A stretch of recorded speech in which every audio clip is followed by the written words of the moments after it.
How do you handle situations that come out of left field? We all know that life is short, life is precious. We all have loved ones in our families, and unfortunately, our parents, they're older than we are, and sometimes things just happen. Bo had to miss last week. Bo got some unfortunate news, and we're going to have a conversation about how to stay positive, how to keep moving forward, and deal with life's curveballs. Bo, thank you for being here this week. Sorry to hear you're going through some stuff, but what are you comfortable sharing with the audience? Sure. M- since I was in high school, my mom's dealt with cancer. She's had cancer 4 times. She's done a lot of alternative treatment. And about a little over a month ago, it's all kind of a blur. She was having trouble moving on one side of her body, so she went to her primary doctor said, "Go get a CAT scan," and she did, and they found a tumor on the front side of her brain. And then, anyways, the neurosurgeon said, "Look, we got to operate right away. We don't know if it's cancerous." Obviously, it was in the back of my mind, knowing that her history. So she had like within a week, it's like boom, all of a sudden she's having brain surgery. And then after surgery, I went and into the hospital here, and she was stitched up, but she was in good spirits. And the thing I take away from my mom, she's beaten cancer. This was this is the 5th time she's had cancer, but she's beaten for all these years. Where all the people she's done this alternative treatment with, they're all dead, right? So she's lived a lot longer. And so, ultimately, we were going back and forth on what was going on, but ultimately she's dying. And she's going to do, do hospice. So I've spent, the last 10 days when I knew that it was going to be terminal. I mean, well, what do you do? I talk to my mom freaking every day. She's my best friend. So it's extremely painful. And Yes. so on Monday, I've tried to cancel most of my calls, but I still do calls because it just takes my mind away. And I'm like, even doing this podcast, right? And so on Monday, I had a scheduled call with my business coach, and so I was like, I'm going to cancel. I just don't. But I got talking. I ended up doing it. I got talking with Phil, my coach, and we started talking about, like these things. Like a month ago, my mom was fine. And then all of a sudden, I'm seeing her. I'm going to experience something I've never experienced, like hospice. And I barely have been in a hospital. I hate hospitals, and I've been there every day. So like when you get life is going to throw you curveballs like this, and it's like I cried like every single day. My brother was here. It's like every time my brother starts crying, I start crying. So like what is what are the outcomes? So the outcomes for me are, look, I'm gonna talk to my mom as much as possible, tell her how much I love her. Embrace death is what you have to do. And it sucks, and it's like a hole in my stomach, but you have to, at Yeah. some point, you have to what I have to appreciate all the things I got from my mom. I've gotten so many things. She's taught me so much about life. And so ultimately this will make me stronger. And I have more of a like I have more of a mission now, Zuber, than ever, Mm. because I'm like, I'm gonna make my mom more proud, because like all the things we've talked about, what I've dreamt about in my life, um, is what I'm going to accomplish. So like, yes, is it extremely painful? And yes, do I have anxiety every night? And is it hard for me to discuss this? Of course it is. And like, I trust me, uh, I've cried a lot, and it feels good to cry. And I embrace crying now, like, because look, it's okay to let your emotions out. Some people don't like my dad is not a crier, he Yeah. doesn't,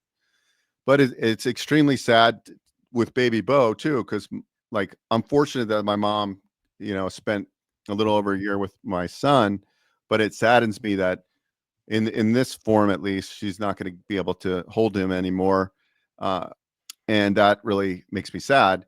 But I guess, circling all around, like what I would convey to the audience is, look, one is there's going to be unforeseen circumstances where like you lose your best friend, and it's going to happen to all of us. And granted, I wish it didn't happen this soon in my mother's life. Um, but you have to embrace it, and you also have to realize, like, one thing I realize is, like, we're fortunate that, my dad has a little bit of money, because it's very expensive, Mm. to preparing. Like, I do a lot in the senior care space, and like home care, all these services, it is extremely expensive. Insurance covers a lot of these things, but the people that don't have money and they get put in this situation, some of them couldn't afford to do hospice at their own home, right? They'd have to have their parent or loved one die in the hospital. So Mm. it immediately had me start thinking about, like, the things I wasn't doing correctly, like, funding my Roth IRA every year, setting up all these things, setting up a health savings account for any unforeseen circumstances. And we've been talking a lot about all the economic things that are going on right now. Will there be a crash? There's a lot of people getting displaced because of AI. And so, like, going forward, it's like, I know that something may happen to me and I need to provide for my family. So it really just motivated me more to like get in a position that if I ever needed care, or my wife or somebody, and they needed home care, that I could afford it, because a lot of people can't, because it's so darn expensive. And those are the things with so many baby boomers, getting up to the age, like now, it's just a massive number. I really see the need, and I also have a deep appreciation for nursing. Actually, Mm. I have a lot of ORAC community I find are nurses. It's a surprisingly big number. I have 3 or 4 or 5 right now I'm talking with from ORAC. And I always, now that I have a deeper appreciation of what these people in ICU, these nurses, they're like really the ones that do all the work. The doctors come in and say, "Oh yeah, let's do this." So deep appreciation, but also just plan for the unexpected and be ready Yeah. and embrace. And also, the last point I'll make here is make sure you really tell the people you love what you think and how you care for them every day, because one day I might not be able to have a conversation with my mom in the near future, and that's going to really hurt. That's So gonna that's yeah, gonna suck.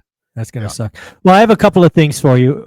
First, Olivia and I were lucky enough to celebrate your birthday at a wonderful steak restaurant. Thank you for that. And your mom and dad were both there. I could tell you, your mom is way proud of you. She was telling endless amounts of stories as Bo as a kid.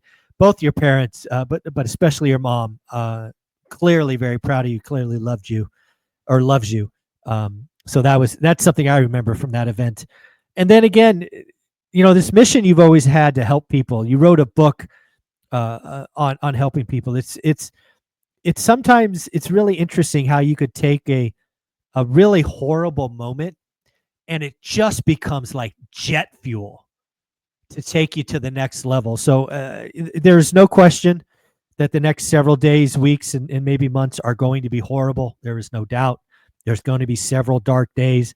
But I know one thing for sure is you will hold on to that light, that memory, and you're going to have a bunch of jet fuel for the mission at hand. So that's going to be it'll be fun for me to watch, but it's going to suck watching you hurt. yeah. I think the best thing people can do if you're going through some things personally, or even in your career, is really get a support system around you. Get people that you can talk to. It's okay to be emotional. It's okay to talk to people and say, look, I'm having a hard time right now, and people, your friends, your colleagues, they'll embrace that. And because I've had a lot of conversations, it's really helped me, early on in this process. And even talking with my mom, like, it's hard to look at my mom and say, hey, you know you're dying and this sucks, right? Like, and it's terrible to have that conversation, but I'm glad I could have that courage for my mom to show her that. So guys, like, just embrace everything, embrace your loved ones. Like, the stuff we dwell on that we're thinking we have a bad day is really not anything. And I would just say, prepare now, so when if you ever get put in a position where you have to take care of your parents or a child or a spouse, that you're financially capable of doing that. And that's important because medical is super expensive. My mom, for example, it takes this pill for her cancer treatment. And those pills per month, a lot of it gets subsidized by insurance. You know how much those pills per month are? $16,000 a month. Yeah, most of it's Woo! subsidized by insurance, but there's a lot of BS out there in the medical world. Like, and it's like, hey, what about the people that can't afford it? You know, and so don't be a person that can't afford it.